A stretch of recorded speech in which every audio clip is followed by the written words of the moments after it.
appreciation of what we are going to do over the next few weeks, right? So we're getting into a session where we're going to understand what could be a perspective, what indeed is the scope of what you're going to do. And I'm going to make it as brief as possible because we're going to do a lot of it through the course. Okay. Since you've already opted for it, you don't have a choice. You can't go back on it. Right. So you will be there. So given that assurance, I'm going to address any questions or thoughts which you might have. And are there any of you who have by chance not done the Dakshina program earlier? Is there anybody?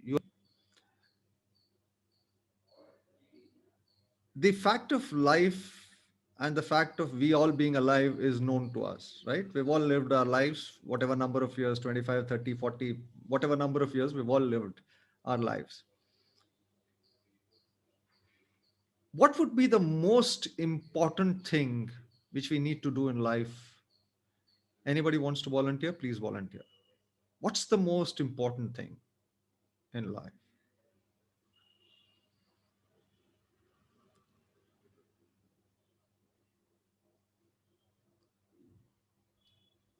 Okay, let me start with myself. I think breakfast is the most important thing in my life. If I don't get a good breakfast, my day is not okay, right? And I really enjoy my breakfast. So for me, breakfast kind of kickstarts my day and leads me into the path my guru has guided me into. So living a life as per the directions of what my guru gives me is the most important thing for me in the course of my life. Okay.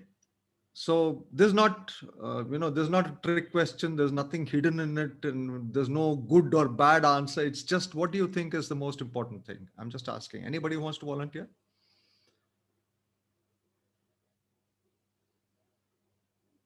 Having a very strong faith in something and understanding the self is most important. Okay, understanding the self. That kind of brings us into a very difficult spot. What is the self will become a question. So I'm sitting right in front of you. You're sitting right in front of me. There are two selves interacting with each other. So what is the self? Okay. So again, this is not a trick question. So it's her perception of what the self is. So we'll respect that, right? So anybody else would like to say what is the really most important thing in life?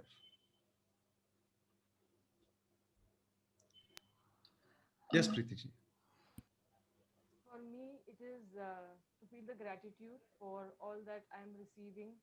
Ma, you'll have to For remove your okay, headphone. Yeah. So, yes, for me, it is gratitude. At the end of the day, to feel grateful for whatever I've received during the day, and just to be happy with what I've received in that day. Received in that day. Shivoham. Shivoham. That's gratitude and being appreciative of what you've received on a day-to-day basis. Wonderful. Pallaviji, did you want to say something?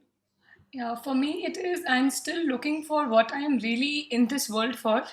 I mean, I have done a lot. I should say I'm a jack of all trades. I do as much as I can do for my family. I mean, whatever I want to achieve, I actually go ahead and do a course in that.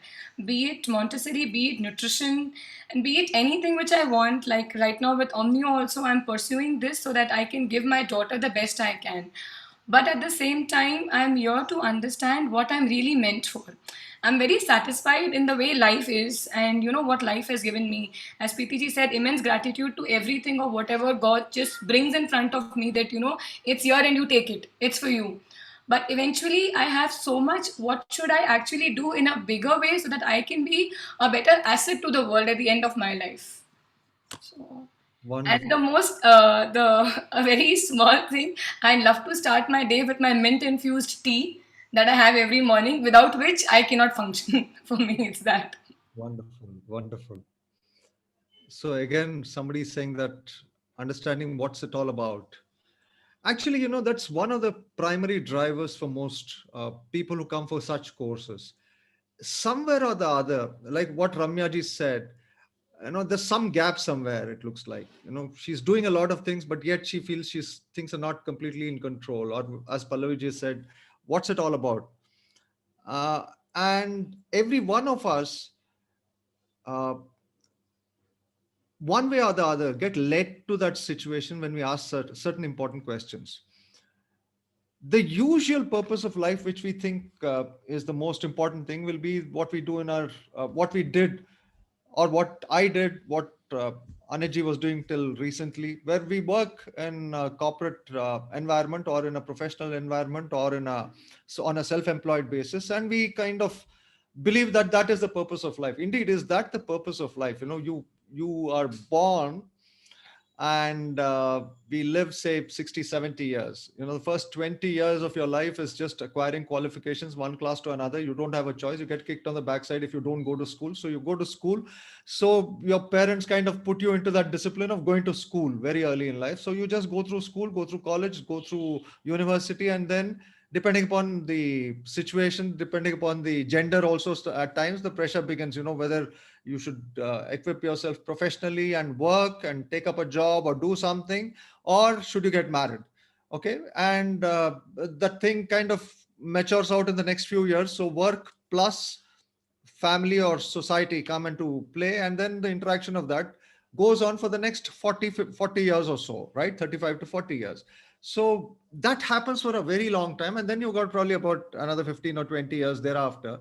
So in the entire span of about 70 years or so, what we do, the bulk of it just seems to be in pursuit of something, right?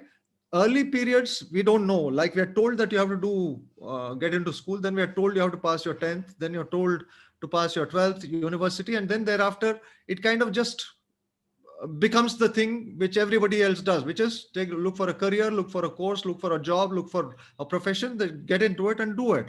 And that we do for probably 2/3 of our life, right? Or maybe about 60% of your life. Now, if that is such a predominant part of me, what does it give me is a good question.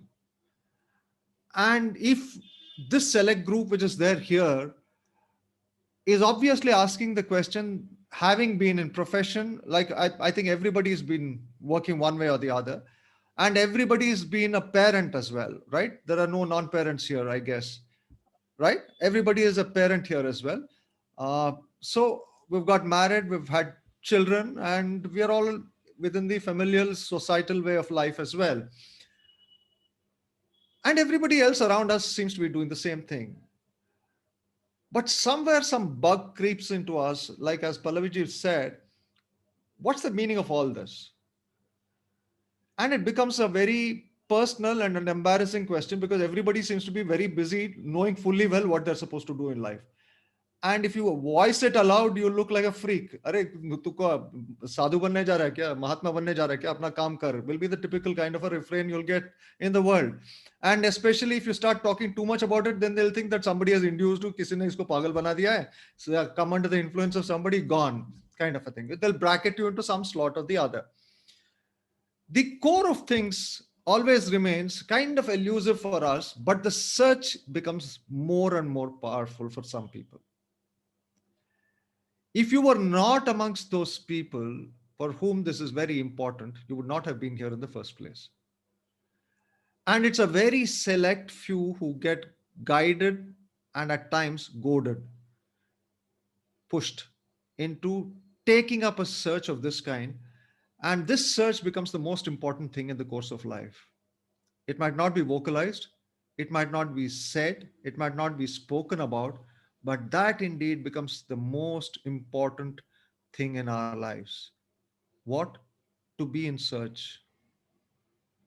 We believe that there is an end and we should function to that, but very often being aware of the fact of the search and being in the path till you find either a direction, sometimes some destination, or just to be in that path itself becomes the most important thing, because what we look as full stops are never full stops. In fact, it was, I think, have you heard of Mark Tully? Mark Tully used to be the BBC correspondent in India. In the good old days, BBC was the authority, or the rather the confirming source of news for all Indians, because we never believed All India Radio. Before, I'm talking of a generation even before television came into play. So, with television and before television, Mark Tully used to be the BBC correspondent, and he's quite an Indophile. So he's very, very Indianized. He continues to live in India, and he said in fact, he's written a book, if I recall. It's called No Full Stops in India. No full stops in India, because this is not a land where you kind of think you've arrived, or you think that this is the end, just to discover that this is not the end. Okay. So, the point I'm trying to make for all of us is that this presence of the number of us who are here is a big, big, big event, which is just generating enough momentum for the next step. And that seems to be focused around not the other, but myself, as many of you articulated, either to do things for myself, and I'm doing things for the other. It could be my child or it could be my family, but I know at the end I'm doing it for myself. If I'm not aware of it, then it becomes a socio, a kind of very larger than life kind of a thing. मैं किसी और के लिए ये कर रहा हूँ, कुर्बानी कर रहा हूँ, or whatever kind of a thing, where you think you're in a sacrificial mode. You're not in a sacrificial mode ever. What you do for the other is also for yourself at some point of time. So those of you who have not been through the Dakshina, welcome to that, and you will go through that course where you'll see uh, the the journey, what that journey means in its full ride. But in that journey, one fascinating thing comes about not only the self inquiry, but being engaged with my own self and my child. And my child suddenly becomes very important, as some of you have expressed, and I'm sure it's there in the back of everybody's mind. What do I do for my family, especially my child? And since I have a child in my arms, or a school going child, or whatever age child, what is it that I can do for a child? And therefore, the second most important thing which happens in life, apart from the 30 plus year, 30 or 40 years of work, is the other one, which is education. So I know that 20 years or 25 years, the first 25 years of life might be very, very important. So therefore, I try to do the best I can for my child. So the second important thing is do the best for the child as well. Doing the best for the child seems to be all focused around education. And for us, apart from taking care of nutrition, food, diet, clothing, taking the child to the doctor, etc., etc., those are all incidental, so that the main thing can be focused upon. What's the main thing? Educate the child. What is education and what is learning? Are they the same thing? Preetiji, why are they not the same thing? Because I saw you almost sinking your head saying they're not the same thing. So what are they then? Education, I think, is what we learn from the system, the educational system that is created. But learning, I feel it comes when you are ready for it. And it may not be from some particular education system only. I think that's pretty close. Very well said, Ma. What we get in a structure, what we get in a formal sense of the term, wherein uh, we we get into a mechanism or a system by which learning is supposed to happen to us. And learning seems to be something very distinct from education, because it seems to be another kind of an event, which is not necessarily made by the facilities which you're getting. It seems to be very much internal. It's something which is happening within you or within a person. Now, education is something which is structured, and everybody has an opinion about education. Everybody does a lot with education. Uh, and everybody will have multiple opinions about education, the rights and wrongs of it. It's been debated endlessly. It just goes on and on and on. And everybody trying to do better things, and very, very vocal, and very committed people, in terms of what they want to do in the field of education. Learning, on the other hand, seems to be very individualized or personalized. What indeed is learning? Learning seems to be of a very I'm just posing the question so that these become fresh for you to as you begin to work through the contents of this course. Okay. The the aspect of learning is it's so much related to one given individual. It's not a homogeneous thing, like, because the teacher inside the classroom teaches and there are 30 students in a class, 30 of them don't learn what the teacher teaches. So teaching and learning seems to be synonymous in terms of or rather, if not synonymous, at least one as the cause and the other as the effect. You teach and therefore somebody learns. Now this is at best a half truth. Why? Because something might go to every child in the class of 30, but what goes into every child will be very, very different. Right? All 30 of them don't learn the same things from the same teacher, even if it's a math class, which is supposed to be the most objective of classes, right? So everything which is happening with every child who's sitting inside that classroom is unique, distinct, and very, very, very individualized. So that which is happening to every child, because of what? Because of the classroom, because of the board, because of the audiovisual equipment being used by the teacher, and of course the teacher herself and the content which is being delivered by the teacher, all put together is causing something to happen to that child. So the facilitation of learning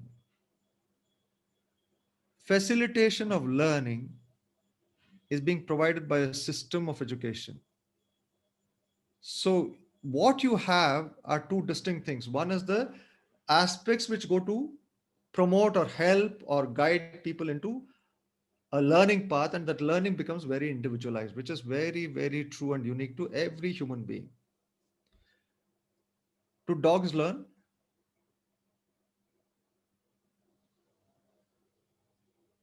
Do dogs learn? Do elephants learn? What's the difference between their learning and our learning?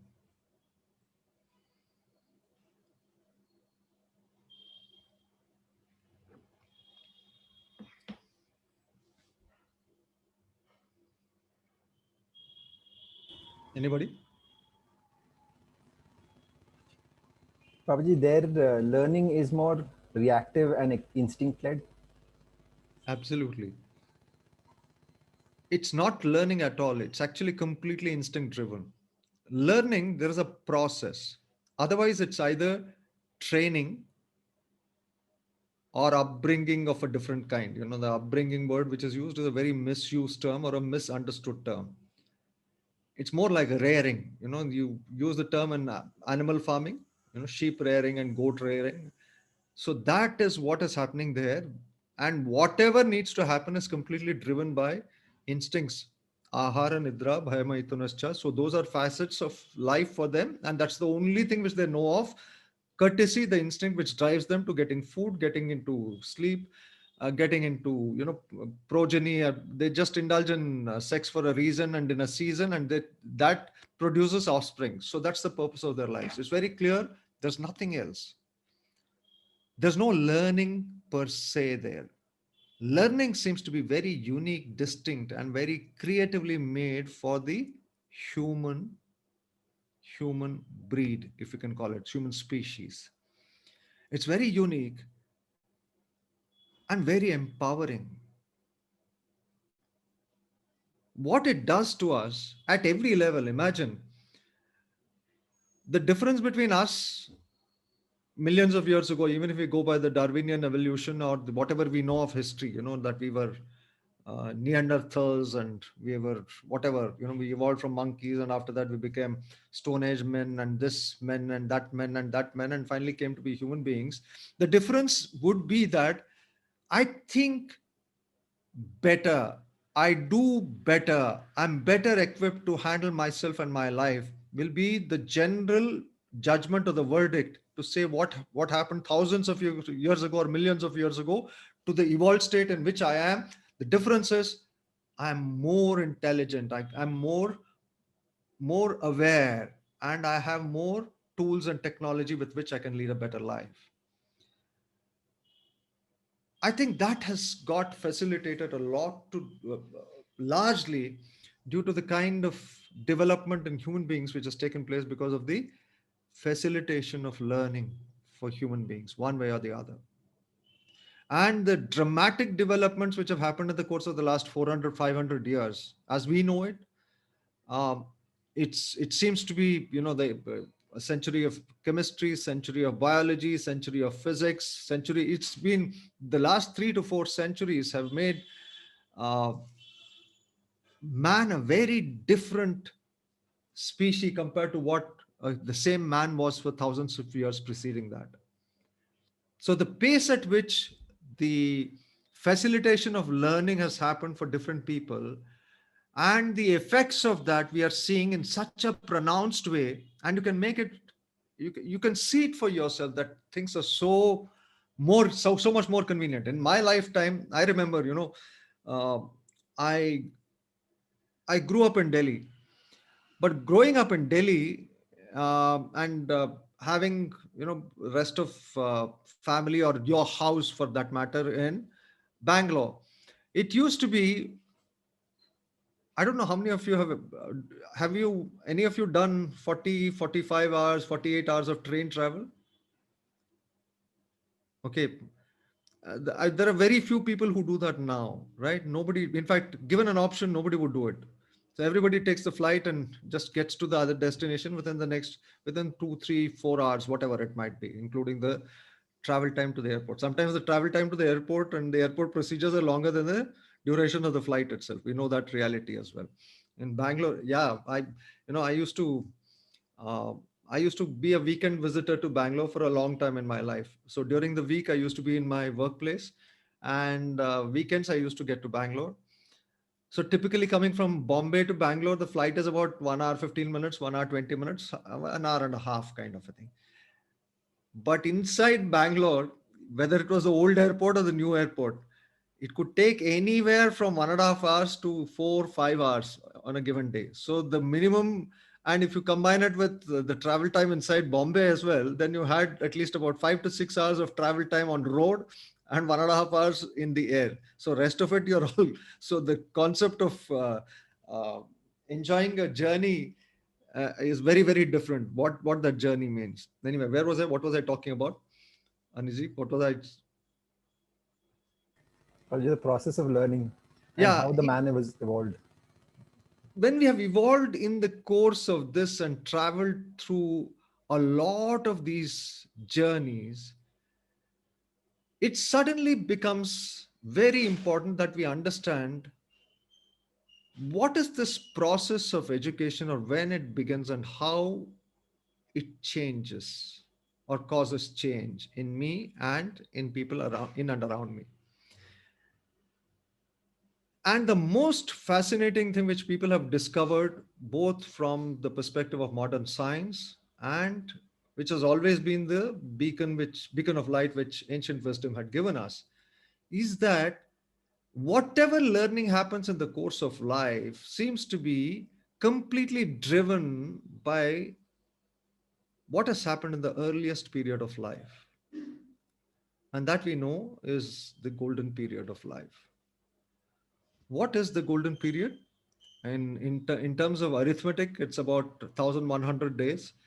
A few, the course of pregnancy, which is kind of defined as 9 months, or probably about 40 weeks is a better way of putting it in perspective. Then the course of infancy, which is the first 2 years of life from the date of birth, and the period preceding physical conception. Now, this is really new knowledge which has come into the world, the modern world at least. The thought of something being really important even in the preconception period, even before the physical conception has taken place. Now, how that has happened, that's matter of detail. We'll all be engaging with it in the course of days. But that period also comes into account. So that is typically taken in the present day world as a reference point of about 3 to 4 months. So if you add that period, say of about 100 days or so, and the rest of it, which is infancy and pregnancy, coming to about 1,000 days, the 1,100-day period is the golden period. Of all the things which are there in the world, the thing which grooms another person for their life seems to be the most important focal point for us, at least in this group at this point of time, because I know that it's my child, but my child includes me. So I and my child are in the same boat of this journey. And if both of us are traveling together in that same boat, what does this journey all about? What does this mean? And why is this period so critically important for my child? And what does it mean for me? This is what is the most engaging part of this golden period. And becoming an educator in this place is of a very different caliber. And that's why I started this session by mentioning that, this is a great confluence which has to happen to bring certain people together for only for the effects of this course. Not everybody, it's not meant for most people. Most people are very busy and preoccupied with what they do. It'll be a select few who will get guided, goaded, and pushed into some of these different journeys, different boats, different rivers, different waters. And that happens for a specific purpose. Now, I'm not trying to mystify anything, but the fact is that you'll begin to appreciate and realize where you are and what you are doing if you just keep this at the back of your mind. Now, did somebody do Jadu Tona and get you hooked onto some course like this? No, it's not that. It's your own life. Each one of us has had a different, different thing. As we saw somebody doing molecular biology, getting into somebody doing, getting into root canal treatments and then coming down to what canal treatments now we don't know. And then somebody who's been a chartered accountant and a jack of all trades, as she calls herself, getting into this kind of, and everybody somehow confluences onto this boat or this journey in their own way.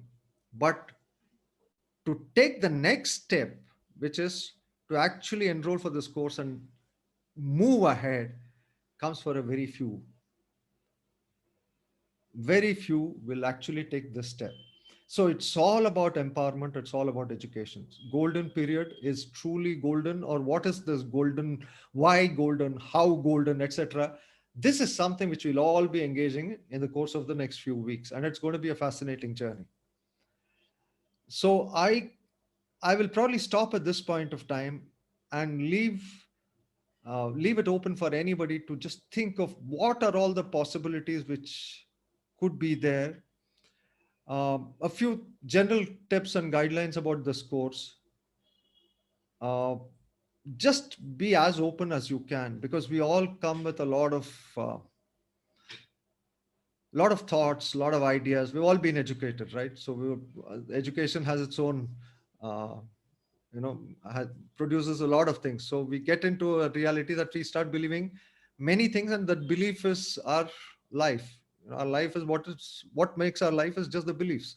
So we are all conditioned into beliefs. So we believe and we proceed in that, believing it's the truth, believing it's the reality, believing it's the only thing in life, believing it's the most important thing in life, etc., etc. But for this for this entire course, you've already been primed to take part in this course. Being primed there was one part of it. Now, the second part, where you're going to enjoy this course, you're going to be in this course, and the best way of approaching it is, I know this was in the past, or I know that this was one way of looking at things.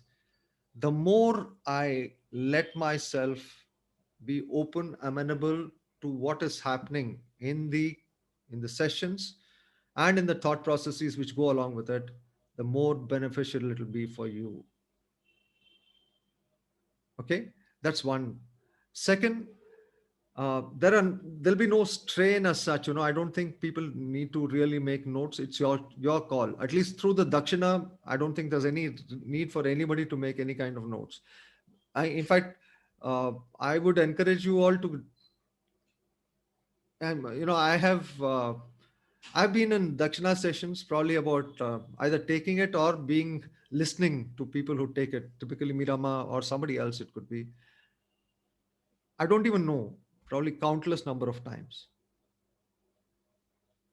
And given an opportunity, I'll do it anytime again, just to sit in a class.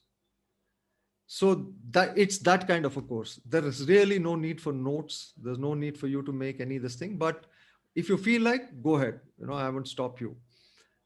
But after that, whatever we do in the part of the proceedings, we'll keep guiding you on a day-to-day basis or a course-by-course basis or a part-by-part basis. And we'll get into question answers, we'll get into discussions periodically, even if it's recorded sessions, and there will be quite a few live sessions. So it's going to be a journey where keeping your mind as open as possible. Just be there, just park the questions. And even if you want to ponder about it, do it yourself. Don't get back into a question answer with somebody else or some other book, or, for that matter, including searching on the internet. Don't do that for the duration of the course. You enrolled for this. For the duration of this course, don't do it. Okay. After that, you're most welcome to verify, counter verify, recheck, collaborate, tally, do whatever you want to do. You can do all of it, but do it after the course is over. For the duration of the course, try to be completely in sync with the energy of what's happening here. Nothing else to be done. Okay. And generally, as a rule, keep your mobile phones and anything which ticks, including a watch kind of a thing, right? We don't have an option. We're using technology like this. Of course, there's a clock on the computer, so you'll be seeing the tick going by, time ticks by. However, other things which you might be generally carrying with you, maybe mobile phones or any other thing uh, which has a movement and an energy, just keep it as far away from you for the duration of this course. Okay. There's nothing else which I would prescribe. Just be open and partake in the entire proceedings of the course. The whole focus is on yourself. The whole focus is on education and empowerment. And the most important and the most blessed period of life, when this can happen and influence not only the other, but myself, both my child and or my children and myself. This is the best yajna, or this is the best sadhana anybody can undertake in their lives. So you're already onto that as a chosen select few who opted for this.